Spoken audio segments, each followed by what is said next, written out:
Hello students, welcome to Aarti education world. Dear students, इस video के अंदर हम आपकी जो कक्षा 10 की सामाजिक विषय की वर्कशीट आई है, वर्कशीट नंबर 26 और जिसकी डेट है 3 सितंबर 2020, उसको पढ़ेंगे, समझेंगे और सारे प्रश्नों के उत्तर भी ढूंढ निकालेंगे। चलिए शुरू करते हैं आज की वर्कशीट नंबर 26। आपको पता ही है हम भूगोल विषय का में पढ़ रहे हैं विनिर्माण उद्योग, है ना। विनिर्माण उद्योग पढ़ रहे हैं कि कैसे किसी रॉ मटेरियल को, किसी कच्चे माल को यूज़ करके हम दूसरा प्रोडक्ट तैयार कर लेते हैं।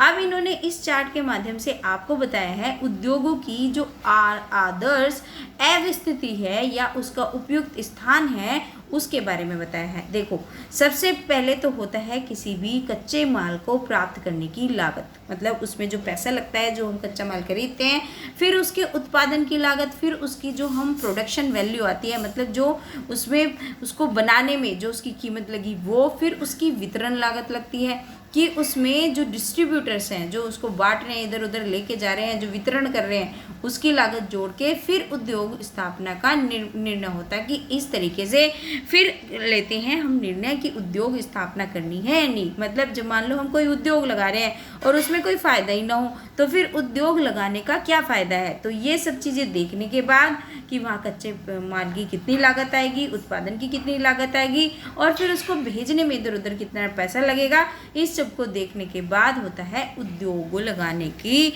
निर्णय कि हम उद्योग लगाएं या ना लगाएं। देखिए, ये जो आपको बता रही है ना प्रेजेंटेशन, इसके पीछे इसकी जरूरी स्थिति बता रहे हैं, क्या क्या चीज़ें जरूरी हैं। उद्योग की स्थापना कच्चे माल की उपलब्धता, श्रमिक, पूंजी, शक्ति के साधन, बाजार आदि की उपलब्धता से प्रभावित होता है। कैसे होता है मैं बताती हूँ आपको। अगर हमने कोई फैक्ट्री लगाई है और जो उस फैक्ट्री में यूज़ होना है, मान लो हमने कोई फैक्ट्री लगा ली दिल्ली में और हमें कोयले की ज़रूरत है उसमें बहुत, है ना, बहुत कोयला चाहिए उसके अंदर, तो हमें क्या हमारा यहाँ दिल्ली में सक्सेसफुल हो पाएगा? बिल्कुल बहुत मुश्किल हो जाएगा, क्योंकि कोयला तो है झारखंड में, हमें वहाँ से लाना पड़ेगा, है ना। और फिर उसकी इतना पैसा उसमें खर्च होगा, क्या जब हम उसे बाज़ार में भेजेंगे क्या हमें उसकी उतनी कीमत मिलेगी? तो हमें ये चीज़ ज़रूर देखनी होती है कि कच्चा माल जो हमें चाहिए उसके लिए वो हमारे लिए अवेलेबल है या नहीं। मान लो कोई छोटी सी फैक्ट्री लगा रहा है, मोजे की फैक्ट्री लगाया और वहाँ पे उसको नायलॉन के धागे खूब मिल रहे हैं या जिस चीज़ के, कॉटन के, जिस चीज़ के भी बना रहा है तो वो आराम से उसको बना सकता है, ठीक है। अब देखो दूसरी चीज़ क्या चाहिए होती है, दूसरी चीज़ चाहिए होती है श्रमिक, मतलब जो मजदूर वर्ग है, वहाँ पे मजदूर वर्ग है नहीं है। अगर कोई ऐसी जगह है जो ज़्यादातर वहाँ पे लोग रिच ही हैं, मतलब बहुत पैसे वाले हैं, तो कोई क्यों वहाँ मजदूरी क्यों करेगा? तो हम जो इंडस्ट्री है वो वहाँ लगाते हैं, वहाँ पैसा लगाते हैं जहाँ पे उन्हें मजदूर आसानी से भी मिल जाए और कम पैसे में मिल जाए, ठीक है। पूंजी तो आपको पता ही है, पैसे के बिना तो कुछ होता ही नहीं है, तो पैसा उसमें कितना लगना है, कैसे होना है, इस चीज़ के लिए शक्ति के साधन कौन कौन से हैं और बाजार आदि की उपलब्धता। ये क्यों जरूरी है? बाजार आदि की उपलब्धता, बाजार होना क्यों जरूरी है, उसके आसपास या बाजार की क्यों ज़रूरत है? इसलिए अगर हमने कोई माल बनाया और हमारा वो बिक नहीं रहा है तो फिर हमने जो उसमें पैसा लगाया, जो लागत लगाई है इतनी, फिर उसका क्या फ़ायदा है? तो इंडस्ट्री हम क्यों लगाते हैं? उसका फ़ायदा मिलने के लिए, उस पैसा कमाने के लिए, तो वो नहीं हो पाएगी ना। तो उद्योग स्थापना के लिए ये सब चीज़ें ज़रूरी है, ठीक है। हालांकि सभी कारक एक जगह नहीं मिलते, ऐसा ज़रूरी नहीं है कि सभी चीज़ें मिल जाएं, लेकिन कुल मिलाकर उद्योग की स्थापना के लिए वही जगह उपयुक्त होती है जहां इनमें से ज़्यादातर हो। मतलब सारे तो नहीं मिलेंगे लेकिन ज़्यादातर मिलने तो चाहिए, ऐसा ना हो कि कुछ भी ना हो और हम लगा के बैठ जाएं, ठीक है, या फिर कम कीमत पर उपलब्ध हो जाएं।